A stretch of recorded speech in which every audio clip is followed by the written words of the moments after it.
C'est donc le PC de montage que nous avons mis à niveau à plusieurs reprises au cours des 12 derniers mois, et il est temps de le mettre à niveau à nouveau. Je ne sais pas si vous avez vu ma mise à jour après 3 mois, mais certaines des choses qui n'allaient pas avec ce PC. Et maintenant, nous espérons que ce sera la mise à jour finale qui va tout régler pour en faire le PC Kryta parfait. Voyons donc ce que nous allons mettre à niveau. Amazon Music illimité. Je vous donnerai les meilleures nouvelles dès le départ. Si vous vous inscrivez pour l'essai gratuit d'Amazon Music via les liens dans la description ci-dessous, vous bénéficiez non seulement d'un mois d'essai gratuit, ni de 2, ni de 3, mais de 4 mois d'essai gratuit d'Amazon Music. Cette période est limitée dans le temps, alors agissez rapidement via les liens dans la description ci-dessous. Amazon Music propose donc plus de 100 millions de chansons et de podcasts. Donc, quoi que vous cherchiez, ils l'ont. Écoutez n'importe où, hors ligne et en ligne, sans publicité. Vous pouvez désormais également utiliser vos appareils Alexa pour commander vocalement. Demandez à Alexa de lire la chanson ou le podcast de votre choix. Nous le trouvons particulièrement pratique lorsque nous cuisinons dans la cuisine. Alors inscrivez-vous dès maintenant pour l'essai gratuit via les liens ci-dessous et bénéficiez de 4 mois gratuits. Temps limité seulement. Alors agissez vite. L'une des premières choses que nous allons réellement changer est le boîtier, ce qui n'est pas particulièrement nécessaire, mais qui va en fait nous apporter quelques améliorations. Nous allons devoir démonter tout ce PC, puis tout retirer.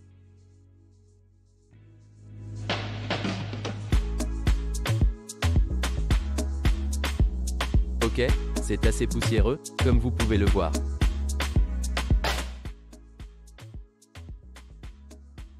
Nous allons donc devoir nettoyer cela également.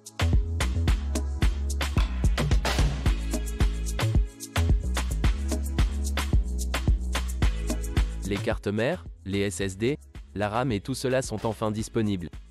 Très bon état je dirais. Je vais mettre ça de côté car il faudra nettoyer la pâte thermique plus tard. Il s'agit donc de l'Antex Performance One FD, un tour complet performant. Et il y a quelques éléments qui rendent cette tour spéciale. Premièrement, c'est un très bon flux d'air. Deuxièmement, il est équipé de ventilateurs frontaux spéciaux de 30 mm d'épaisseur et de 140 mm de largeur ou plus. Et pour autant que je sache, c'est l'un des seuls boîtiers ou les seuls ventilateurs dotés de ventilateurs plus épais de 140 mm, ce qui signifie qu'il s'agit peut-être de l'un des meilleurs ventilateurs de 140 mm pour créer un flux d'air à travers notre radiateur. Mon idée est donc d'installer le congélateur de liquide arctique de 420 mm ici, à l'avant, avec ses ventilateurs de 340 mm qui le traversent. Et puis j'en attacherai également à l'arrière. Nous verrons combien de ventilateurs nous pouvons également installer à l'arrière pour obtenir une configuration push et pull. Et ils obtiennent une très bonne circulation d'air à travers le boîtier, ce qui signifie encore plus de performance et encore plus de silence. Deuxièmement, il y a un panneau LCD sympa en haut qui, vous savez, vous indique la température du CPU et du GPU. Et ça a l'air vraiment cool aussi. Donc cette partie se détache avec des aimants et vous avez ce maillage ici. Ce n'est donc pas un filtre aussi performant que celui que nous avions sur le boîtier Biquet, mais nous devrions pouvoir obtenir un meilleur flux d'air. Et je pense que cela se produit aussi. Comme vous pouvez le voir, voici le panneau qui vous montrera la température du GPU et du CPU, ce qui peut être très utile. Vous avez également un filtre à poussière en dessous. Et puis il y a de très jolis panneaux à l'arrière pour la gestion des câbles qui permettent, vous savez, de couvrir ou non la gestion des câbles, ce que j'aime dans ce cas, car si vous voulez quelque chose qui soit très facilement accessible et modifiable, comme vous souhaitez gérer rapidement ou, vous savez, avant la maintenance de votre système. Tu dois changer quelque chose. Vous ne voulez pas que tout soit attaché avec les attaches et ensuite tout couper, ce que j'aime dans cette affaire. Alors voilà. Tous les panneaux sont lourds et de très haute qualité, ce qui rend ce boîtier très, très lourd. Il y a également une cage de disque dur de 3,5 pouces qui a également un autre disque dur ou SSD de 2,5 pouces sur le dessus. Mais nous n'allons pas l'utiliser, donc je vais simplement l'enlever. Ok, vous pouvez donc mettre encore 2,5 pouces en bas, puis un 3,5 pouces ici et un autre 2,5 pouces là. En ce qui concerne les autres disques durs, vous pouvez y installer 3 autres SSD de 3,5 pouces. Donc 5 SSD 3,5 en tout. L'une des premières choses que nous allons faire est de retirer ces ventilateurs, car ils doivent être au premier plan de l'affaire. Ok, j'aime que ces 3 ventilateurs soient livrés avec des câbles assez longs. Donc, si vous souhaitez les utiliser séparément ou quelque chose comme ça, vous pouvez le faire. Maintenant, intéressant. Sachez simplement que ces ventilateurs Arctic Page 14 PWM-PSD font en réalité 27 mm d'épaisseur. Les biquets ont 25 ans. Donc je ne le savais pas, mais ils ont déjà 27 ans. C'est plutôt cool. Une autre chose que nous pouvons faire est de retirer complètement ce support supérieur. L'un de ces problèmes que j'ai concerne les ventilateurs ici, les ventilateurs de 30 mm, les ventilateurs épais. Ils ne sont pas conçus pour être montés sur un radiateur car ils ne vous fournissent pas de vis spéciales. Si vous prenez des vis de ventilateur normales pour celle-ci, comme vous pouvez le voir, si je passe la vis, elle ne montre même pas l'extrémité. Il n'y a donc aucun endroit où il peut se fixer sur le radiateur. C'est pourquoi nous allons devoir utiliser des vis un peu plus épaisses. Ceux-ci sont suffisamment épais pour passer ici. Nettoyons la pâte thermique puis aspirateur le radiateur. Le radiateur est donc maintenant installé comme ça, et c'est à peu près la même configuration que la nôtre.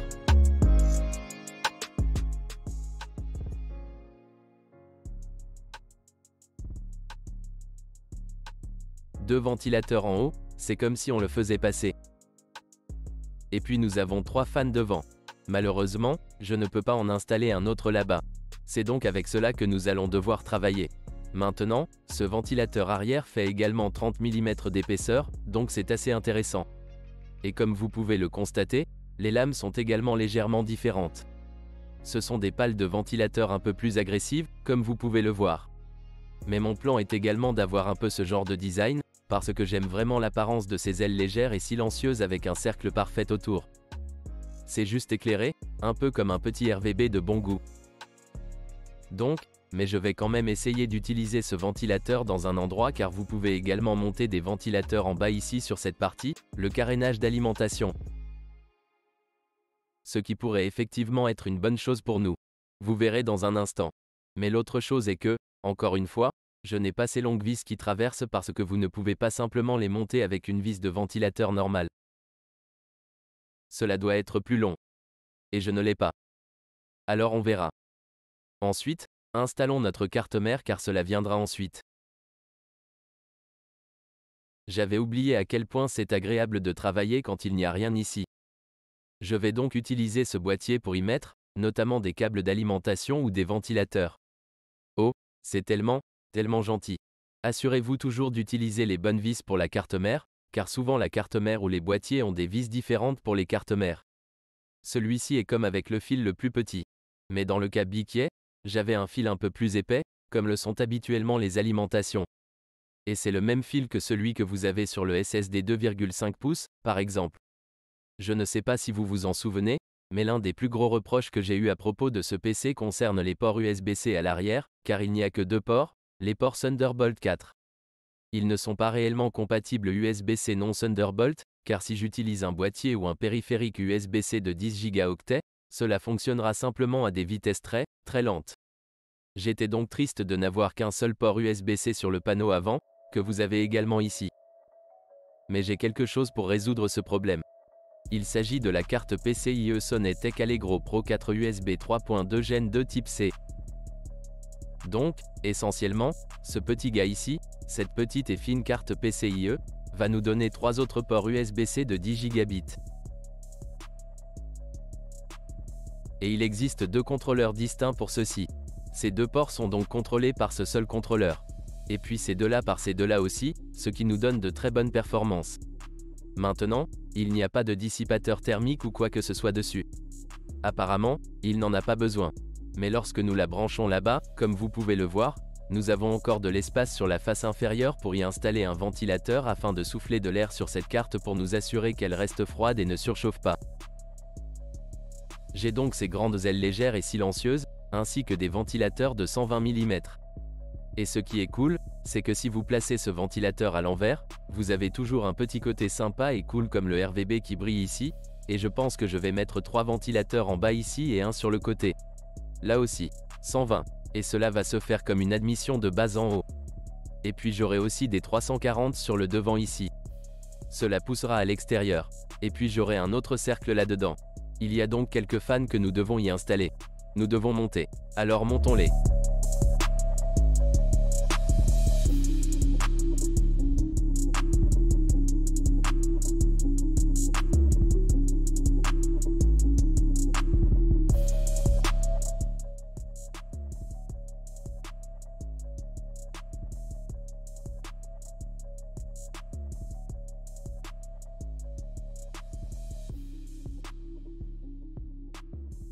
Dix fois plus rapide que d'habitude. Ces petits détails. C'est très important. J'aimerais que chacun fasse cela. Ok. Avant de mettre le GPU et la carte USB-C, je vais d'abord comprendre les câbles du ventilateur à l'arrière et faire comme la gestion des câbles à l'arrière.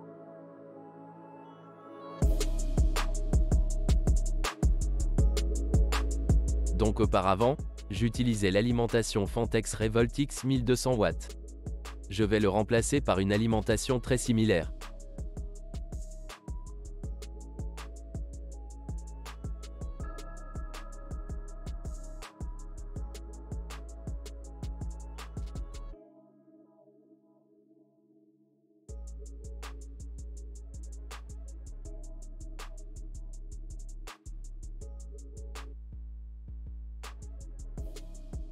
Mais il y a une chose, cette alimentation est en réalité destinée à deux systèmes.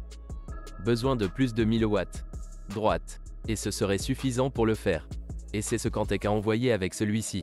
Mais la seule chose est que si je ne veux pas utiliser l'adaptateur sur le GPU fourni avec, vous savez, celui de 12 volts haute puissance vers 4 adaptateurs d'alimentation PCA à 8 broches, alors je vais devoir le faire. Acheter le câble séparément. Antec vend le câble d'alimentation séparément. Mais pour le moment, je veux juste en finir avec ça et je dois le terminer. Et j'ai oublié de vérifier ça avec Antec. Avant, nous faisions cela, parce que mon monteur va revenir et il va devoir utiliser ce PC pour monter cette vidéo. Nous allons donc devoir trouver autre chose que j'ai ici disponible. Je vais utiliser cette alimentation FSB de 1200 watts, qui dispose également de ce câble haute puissance de 12 volts déjà inclus. Cela va m'éviter beaucoup d'encombrement de câbles que j'aurais eu avec l'alimentation Antec, car j'aurais dû utiliser 4 câbles au lieu d'un câble comme celui-ci. J'en ai donc besoin d'un, puis d'un des câbles VGA.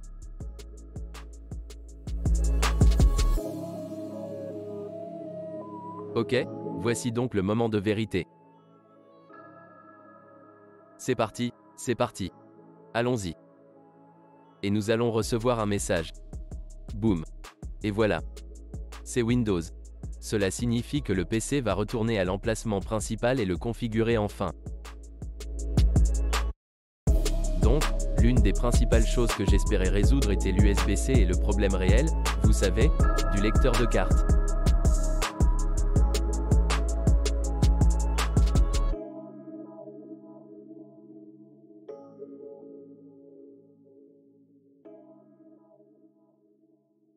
C'est moi qui rallume le PC en ce moment. Et j'ai deux lecteurs de cartes branchés ici. L'un d'eux est ce centre multimédia PAN. Centre multimédia. Et puis un autre est celui de Kingston. Celui de Kingston nécessite une puissance supplémentaire. Il y a donc un câble d'alimentation supplémentaire branché à l'arrière. Et celui des PAN ne le fait pas. Donc, les deux sont connectés à l'un des câbles USB-C à l'arrière du Sonitz, vous savez, la carte d'extension USB-C. Ils sont connectés à l'autre port ou à l'autre commutateur car ils comportent deux puces dédiées. Et puis c'est en quelque sorte divisé en deux. Je vais donc juste le brancher.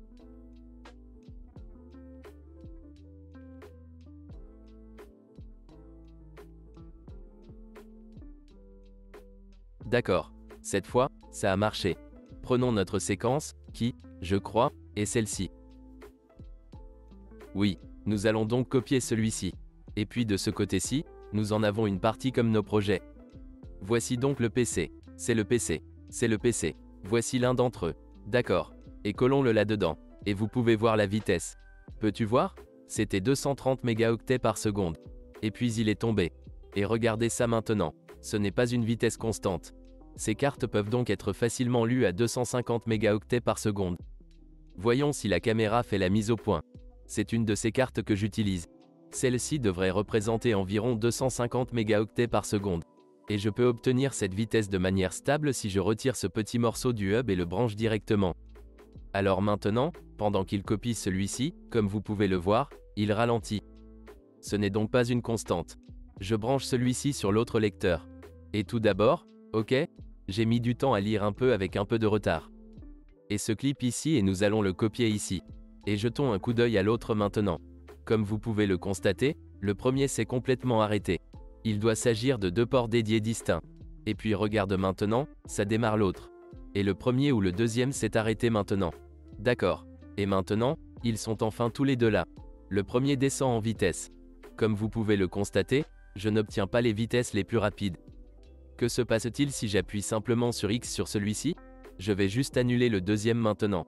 Je vais le débrancher et je vais le brancher sur le port USB-C avant. D'accord. Ok, donc ça va à l'arrière ici. Il devrait également lire ce SSD immédiatement. Ok, c'est parti. Panneau avant type C. Nous allons faire exactement la même chose.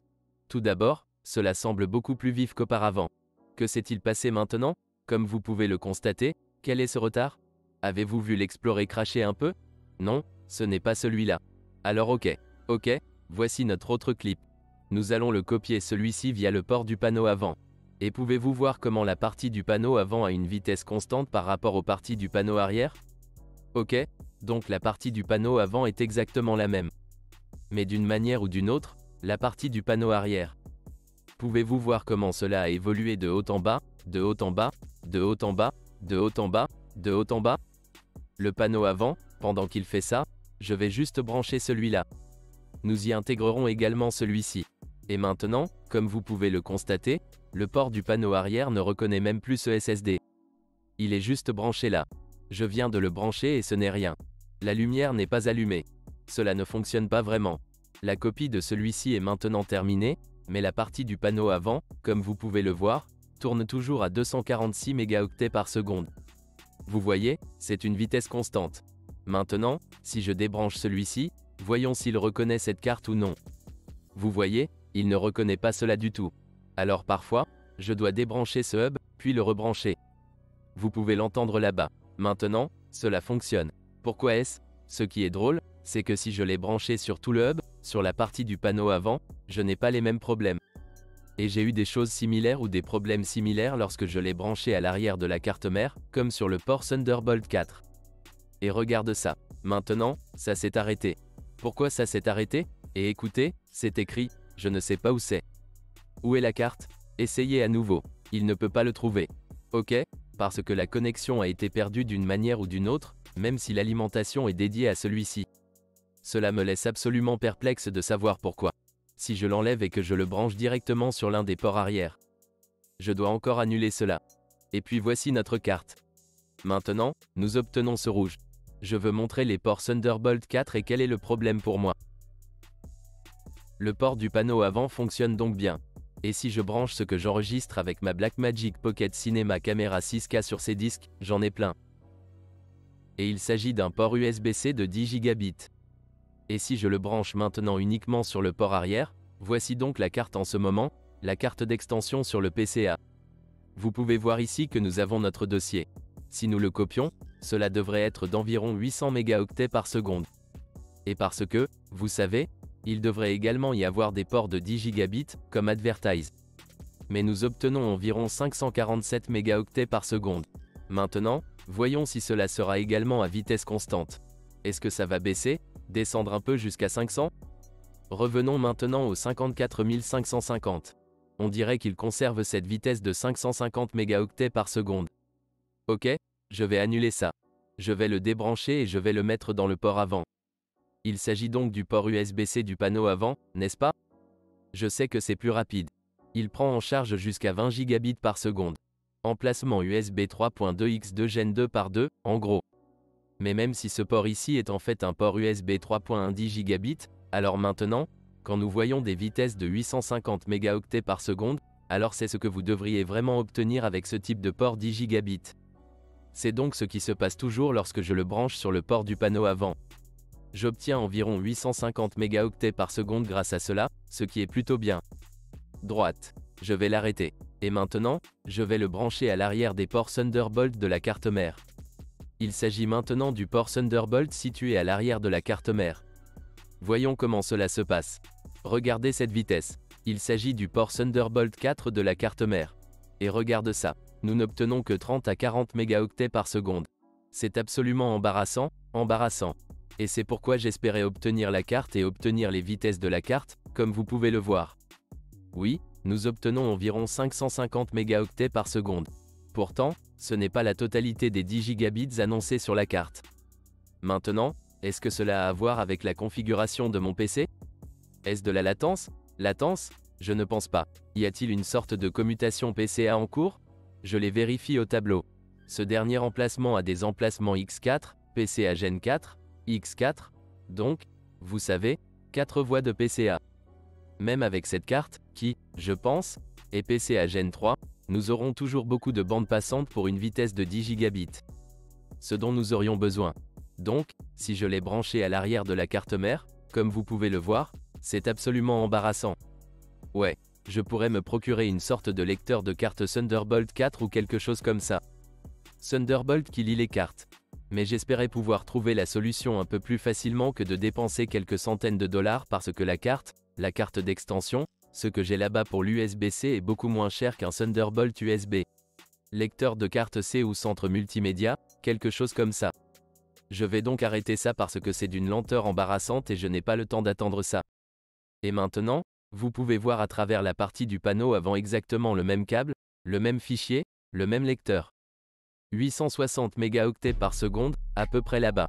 Je n'ai donc toujours pas trouvé exactement la réponse. Peut-être que la réponse est un Thunderbolt Hope avec des lecteurs de cartes ou un lecteur de carte Thunderbolt 4. Alors si vous avez des conseils à me donner pour résoudre ce problème. Mais c'est particulièrement mon problème avec cette carte mère. C'est comme cette chose qui peut être Thunderbolt 4 et USB 4 en même temps afin que nous puissions obtenir toutes les vitesses. Mais c'est seulement comme Thunderbolt 4, non compatible USB. Oh, à part ça, j'adore le look de ce PC, en particulier la façon dont ces ventilateurs se cachent sous leur look. En fait, cette mallette est en réalité plus petite que la mallette B qui est posée sur le bureau. Cela prend moins de place et abrite exactement les mêmes choses, vous savez. Je suppose que nous devrons à nouveau mettre à niveau. Faites-moi savoir ce que vous pensez dans la section commentaires ci-dessous. Mais si vous êtes une caisse et que vous voulez vous construire la meilleure banque pour créer un PC et que vous ne voulez pas dépenser d'argent pour des pièces qui, vous savez, ne vous donnent aucune performance, alors jetez un œil à la construction. Guide dans la description ci-dessous. Il y en a quelques-uns pour vous là-bas, celui qui se rapproche le plus de votre budget. Choisissez-en un et je vous expliquerai toutes les rétrogradations et mises à niveau là-bas. Merci les gars d'avoir regardé. Adios.